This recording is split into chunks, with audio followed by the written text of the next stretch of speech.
Terima kasih pemirsa, Anda masih bersama kami di Presisi Siang. Mengikuti Drill Team adalah kegiatan populer bagi anak sekolah di Amerika Serikat.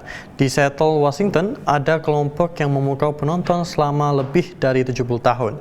Kelompok ini didirikan untuk gadis-gadis Tionghoa Amerika. Berikut laporan Rio Twasikal dari VOA. Di antara drill team atau regu baris berbaris anak muda di kota ini, Seattle Chinese Community Girls Drill Team tampak menonjol. Mengenakan kostum prajurit perempuan opera Canton yang spektakuler, puluhan gadis baris berbaris mengikuti irama genderang. Captain will choose the drill depending on the space they're marching in.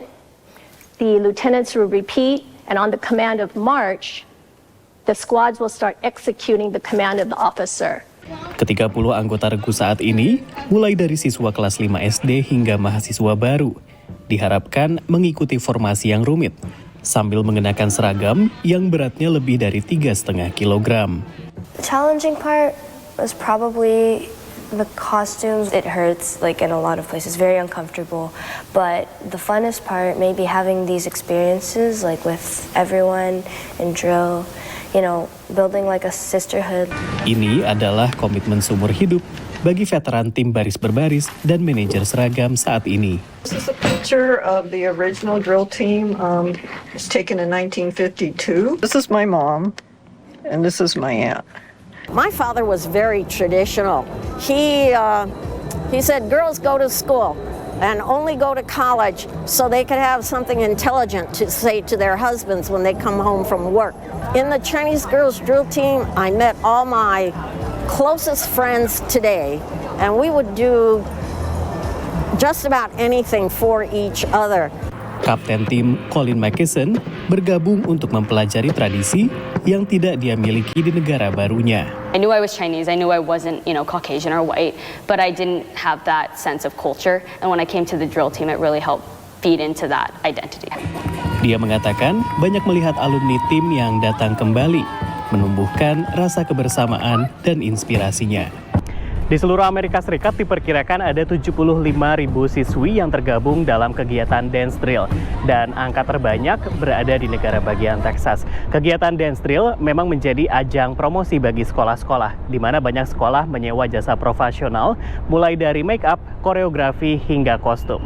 Dari Washington DC, saya Rio Twasikal dan tim VOA. Pemirsa, di Washington DC, ibu kota Amerika, budaya Indonesia memukau warga AS dan diaspora Indonesia dalam acara Wow Indonesia. Festival merayakan 75 tahun hubungan diplomatik Indonesia AS. 100 tenda perwakilan UMKM, koorperasi dan instansi Indonesia juga diserbu pengunjung. Berikut laporan Zulfian Bakar dari VOA.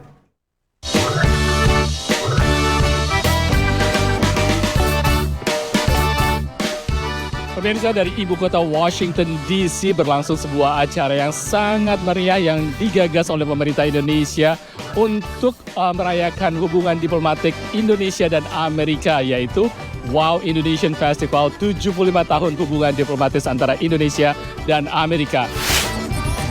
Ada yang berbeda suasana hari Minggu di jantung ibu kota Amerika, Washington DC. Dua panggung megah dan besar berdiri dengan bendera Indonesia merah putih dan bendera Amerika. Untuk pertama kalinya digelar Festival Wow Indonesia bertepatan merayakan 75 tahun hubungan diplomatik Indonesia dan Amerika. Ingin menyelenggarakan suatu festival untuk memperkenalkan Indonesia gitu ya di Amerika Serikat secara lebih besar, lebih komprehensif gitu ya. Jadi dimulai dari sana setahun yang lalu sebenarnya, dan kita mencari-cari tempat gitu, di mana tempat yang terbaik, dan kita temukan ada satu tempat di depan Capitol Hill di Pennsylvania Avenue, and memang ini di jantung ibu kota Washington DC, di mana perhatian masyarakat rakyat Amerika Serikat itu akan tertuju gitu ya, sehingga masyarakat Amerika Serikat dan dunia juga lebih mengetahui mengenai Indonesia gitu.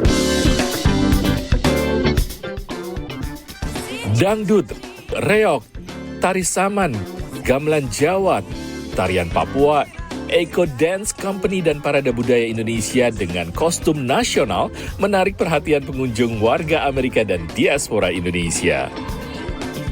Dan yang tak kalah menarik, deretan artis Indonesia, Andin, Auriel Mormons, serta artis global Indonesia yang namanya besar dan berkarir di Amerika, Stephanie Putri dan Warren Hu.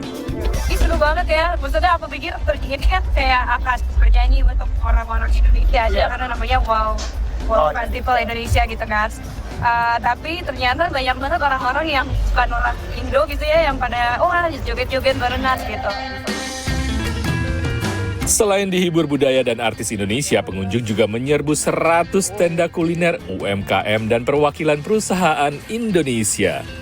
Baru saja meluncing suatu produk namanya Wonder by BNI. Tapi tentunya bukan cuma produk ini aja, kita ingin perkenalkan ke masyarakat diaspora Indonesia maupun masyarakat yang ada di Amerika. Tapi juga bagaimana kita juga membawa UMKM kita untuk bawa ke sini. Untuk kita coba untuk matchingkan dengan para peminat UMKM Indonesia termasuk juga diaspora. Dan kita mau mempromosikan segala sesuatu tentang grup, terutama dari hotel, dari konservasi alam, dari perkebunan, dari elektronik, dan kita mau menjalin hubungan lebih baik Indonesia dengan Amerika untuk kedepannya.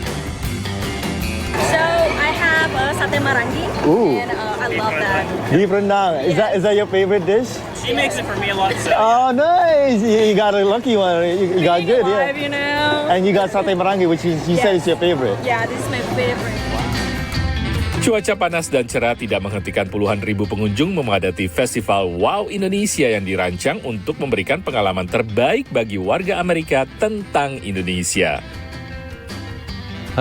Banyak yang saya sederhanakan sebetulnya gitu, tetapi justru isinya, tariannya, performernya dan lain sebagainya gitu. Karena kan biar lebih kekinian lah gitu ya, panggung tuh gak usah terlalu heboh gitu. Dan Mas Ian kan tahu kan kalau saya buat acara kan selalu yang saya utamakan kan landmark.